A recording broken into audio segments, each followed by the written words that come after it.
Hicimos un video introductorio aparte porque quisimos poder entrar de lleno en el tema de la evolución en el primer video, sin dar muchos rodeos. Así que comencemos desde el principio, desde el llamado Big Bang, la teoría desarrollada por Stephen Hawking y Roger Penrose allá para 1970. En realidad, otros ya habían postulado teorías similares, pero fueron Hawking y Penrose quienes le dieron cierta sustentación matemática. Y aquí es donde muchos se confunden. Por escuchar la frase sustentación matemática, inmediatamente piensan que los números nunca se equivocan. Sí, los números nunca se equivocan, pero los matemáticos que ponen los factores en las ecuaciones sí pueden equivocarse, especialmente cuando esos factores están basados en suposiciones. Si hay alguien admirado en la historia de la ciencia es Albert Einstein, e incluso él se equivocó en algunos aspectos de sus teorías, porque en la primera mitad del siglo pasado no existía la tecnología de hoy día. E incluso campos nuevos en la ciencia han surgido después de la muerte de Einstein, e incluso después de 1970, cuando Hawking y Penrose teorizaron con respecto al origen del universo. Postula la teoría del Big Bang que en un momento dado toda la materia del universo era homogénea y estaba concentrada en un punto. ¿A qué se refiere con homogénea? Pues que en el principio no existía ninguno de los elementos que conocemos hoy, sino que todos los electrones, quarks y demás partículas subatómicas que existen hoy día a lo largo y ancho del universo estaban juntas y apretadas en una masa del tamaño de un átomo, y que esa masa era extremadamente densa. Bueno, si toda la materia del universo está concentrada en una bolita del tamaño de un átomo, definitivamente esa bolita debía ser no extremadamente densa, sino absurdamente densa. Y también estaba absurdamente caliente. Y debido a esa misma densidad y calor, estalló. Y ese es el Big Bang. Imagine usted cuán denso debió haber sido ese supuesto átomo primitivo. Cuántas toneladas de presión han de ser necesarias para comprimir toda la materia del universo infinito hasta convertirla en una bolita invisible para el ojo humano. Se ha calculado que en el universo visible hay 70 sextillones de estrellas, sin contar nebulosas, planetas, lunas, cometas y demás. Y usamos el término universo visible para aclarar qué es lo que la tecnología actual nos permite observar. Y se supone que toda esa materia, y la que falta por ser descubierta, estuvo alguna vez concentrada en una bolita del tamaño de un átomo. Eso es absurdo. Los evolucionistas se burlan de los creyentes diciendo que Dios es un monstruo de espagueti en el espacio. Pero si hay algo parecido a un monstruo de espagueti en el espacio, es ese supuesto átomo primitivo. La existencia de ese átomo primitivo requiere que la materia tenga un comportamiento que nunca ha sido observado en el mundo natural. Por eso la teoría nunca podrá contestar esta simple pregunta: ¿cómo fue que toda la materia del universo llegó a concentrarse en ese punto? Dicen ellos que esa bolita tenía una temperatura de más de 1000 sextillones de grados Celsius. Y debido a toda esa presión y todo ese calor, esa masa de materia estalló, esparciendo materia por todo el universo. Conforme los cuales se fueron enfriando, se fueron uniendo formando protones y neutrones, los cuales luego se unieron con electrones formando átomos de elementos, principalmente hidrógeno y helio. Luego los elementos recién formados comenzaron a unirse atraídos por la gravedad, formando nebulosas de gases y materia que posteriormente formaron galaxias. Y dentro de esas galaxias, porciones más pequeñas formaron las primeras estrellas. Conforme las galaxias se fueron compactando por la fuerza de gravedad, las primeras estrellas estallaron. ¿Por qué estallaron? Porque el universo no está compuesto solo de hidrógeno y helio. Hacen falta los otros elementos. Y se supone que esas explosiones menores dieron origen al resto de los elementos. ¿Sí? El Big Bang no dio origen a ningún elemento. El hidrógeno y el helio se formaron solos cuando partículas subatómicas comenzaron a atraerse entre sí después de la explosión. Pero las explosiones de las estrellas, que fueron mucho menores, dieron origen a 116 elementos. De los nuevos elementos creados por esas explosiones se formaron nuevas estrellas y planetas. Estamos hablando de miles de millones de años, lo que se supone que tarde una estrella en evolucionar hasta convertirse en una supernova o un agujero negro según sea el caso. ¿De dónde surge esta idea de que el universo se formó de una gran explosión? De las observaciones del astrónomo Edwin Hubble, allá para el año 1929, del llamado efecto Doppler, al estudiar la radiación electromagnética procedente de las galaxias, que mientras más distantes se encuentran de la Tierra presentan un color más rojizo. Interpretando sus observaciones, Hubble llegó a la conclusión de que las galaxias se están alejando, y por ende, el universo se está expandiendo. Bueno, en realidad no fue Hubble quien primero planteó la idea de un universo en expansión. Ya Monseñor Dimitri había publicado 2 años antes, no solo la teoría de un universo en expansión, sino incluso la teoría del Big Bang, la cual él llamó teoría del átomo primitivo, en referencia a ese átomo imaginario en el cual se supone estuvo comprimida toda la materia del universo en un momento dado. La teoría del Big Bang, como dijimos, se basa en la concepción de un universo en expansión. Pero usted no encontrará un cosmólogo o astrofísico que no diga que el universo es muchísimo más grande de lo que conocemos. Y si solo conocemos una fracción del universo, aquella que podemos observar con los aparatos que tenemos hasta ahora, ¿cómo podemos decir a ciencia cierta que el movimiento observado refleja una expansión?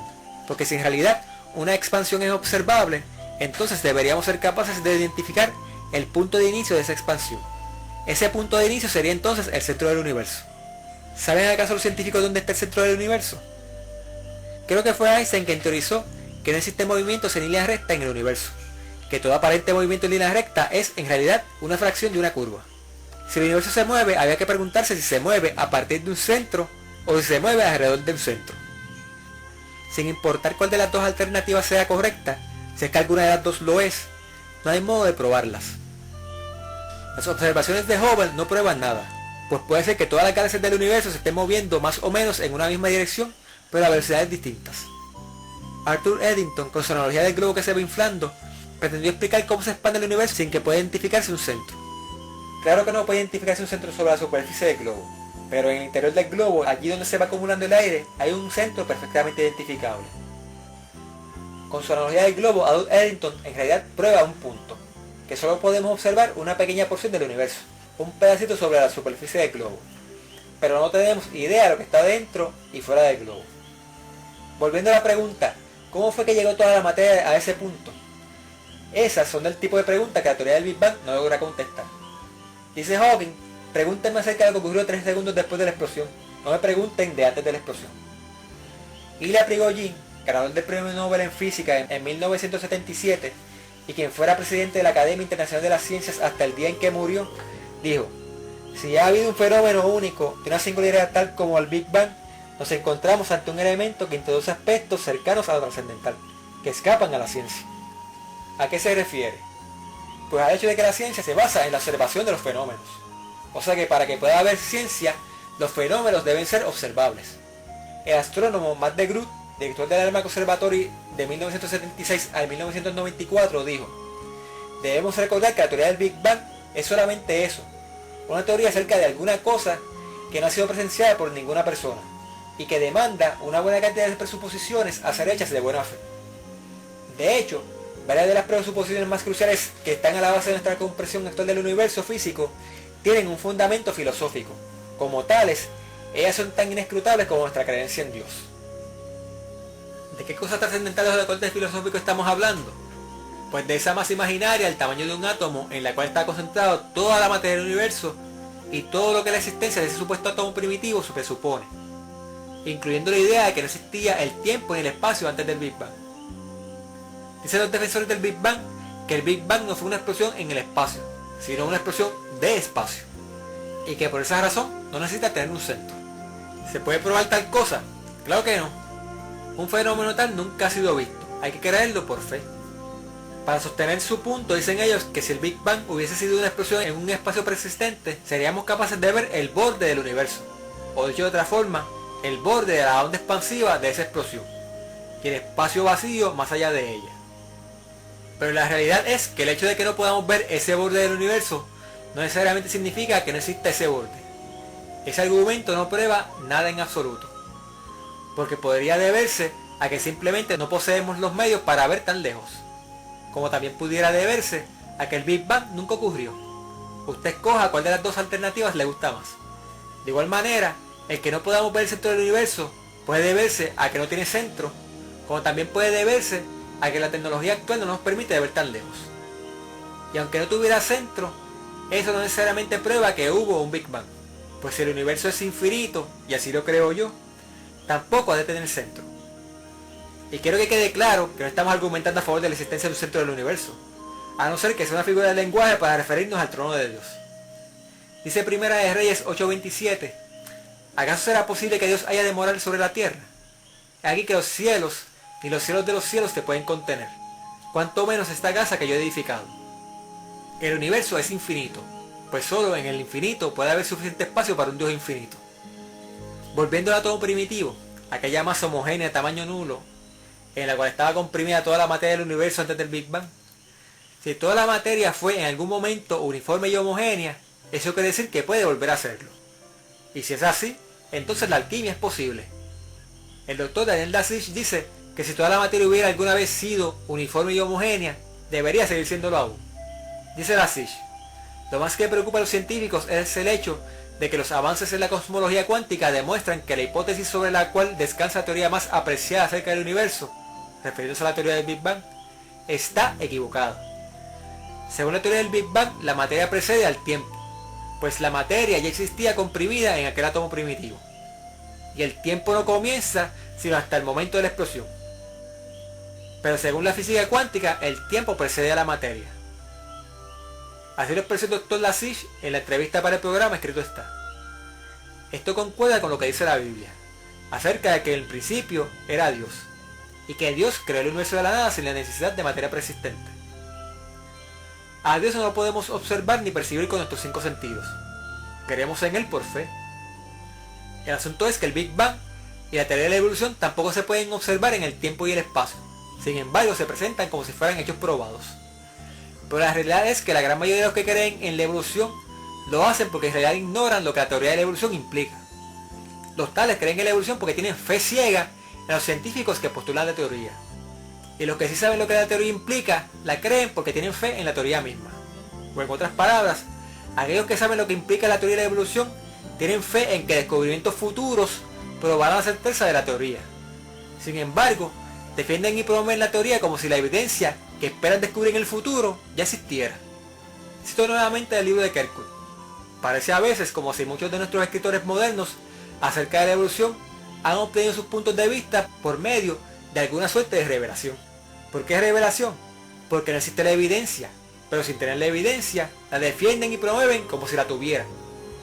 La ciencia avanza día a día, y cada vez que se descubre algo que puede interpretarse como una evidencia de la evolución, se anuncia con bombos y platillos. Pero cuando se descubren cosas que contradicen el paradigma científico, las teorías aceptadas por la mayoría, esas nuevas evidencias contrarias a la teoría son ignoradas y puestas de lado. Dice Kerkhoff en el prefacio de su libro: es muy deprimente descubrir que muchos temas están siendo amordazados en un dogmatismo científico. La información básica es frecuentemente ignorada o pasada por alto, y las opiniones se repiten tanto y tan ruidosamente que asumen el carácter de leyes. Aun cuando ya requiere una considerable cantidad de tiempo, es esencial que la información básica sea frecuentemente reexaminada y analizadas las conclusiones. De tiempo en tiempo uno debe detenerse e intentar pensar las cosas por sí mismo, en lugar de aceptar simplemente el punto de vista más ampliamente citado. Tratando de responder a la pregunta de antes del Big Bang ¿qué?, algunos se han atrevido a especular que el Big Bang es un ciclo que se repite interminablemente, que en algún momento el universo dejará de expandirse y comenzará a reunirse en ese centro que otros dicen que no existe para volver a explotar. Otra teoría más que también es indemostrable. Sin embargo, según Daniel Lassisch, en su entrevista para el programa Escrito Está, el cual pueden ver en YouTube, la física cuántica demuestra que el universo existirá para siempre. Yo quisiera poder abundar más sobre el tema, pero nunca he sido bueno en matemáticas. Pero en fin, la teoría del Big Bang, que sería algo así como el primer piso de la teoría de la evolución, no se sostiene a sí misma. Es solo un conjunto de suposiciones. Y si ya no se sostiene, entonces el resto del edificio de la teoría de la evolución está suspendido en el vacío, flotando en el aire. Sí, tal como un monstruo de espagueti en el espacio. Pero veamos el resto de la teoría. Nos quedamos en que las primeras estrellas que se formaron estallaron, y de su materia se formaron nuevas estrellas y planetas, incluyendo nuestro sistema solar. La materia se fue uniendo a causa de la gravedad, y al girar sobre su eje, esa materia fue adquiriendo forma esférica. Mientras más grande la esfera, mayor su fuerza de gravedad. Así fue como se supone se formó la Tierra. Se supone que la Tierra al principio era una bola de materia fundida, que después de billones de años logró enfriarse lo suficiente como para permitir que el agua alcanzara su estado líquido. Según la teoría, eso ocurrió hace 4.6 billones de años. Ahora, hay un hecho que desmiente los 4.6 billones de años de edad que según la teoría de la evolución tienen los océanos. Y es el hecho de que los océanos se van volviendo cada vez más salados a un ritmo constante. Si suponemos que originalmente no había nada de sal en los océanos, les hubiera tomado solo 62 millones de años acumular la sal que tienen actualmente. Y recalco que eso es suponiendo que los océanos no tuvieran nada de sal al principio, y que nunca hubiera ocurrido ningún fenómeno extraordinario como por ejemplo un diluvio universal. De modo que los océanos pueden tener 4.300 años de edad pero nunca 4.600 millones de años. Si los océanos tuvieran 4.6 millones de años, serían más salados que el mar muerto. Algo importante que hay que saber y recordar es que todas estas fechas de millones y millones de años se basan no en hechos comprobados, sino en especulaciones hechas en el siglo XIX. Y desde entonces, los evolucionistas han estado edificando la teoría sobre esas suposiciones, cambiando fechas según les resulte conveniente. Bueno, hasta aquí hemos hablado de cómo se originó el universo, según lo postula la teoría de la evolución. En el próximo video hablaremos de cómo se originó la vida en dicho universo. Hasta el próximo video, que Dios les bendiga.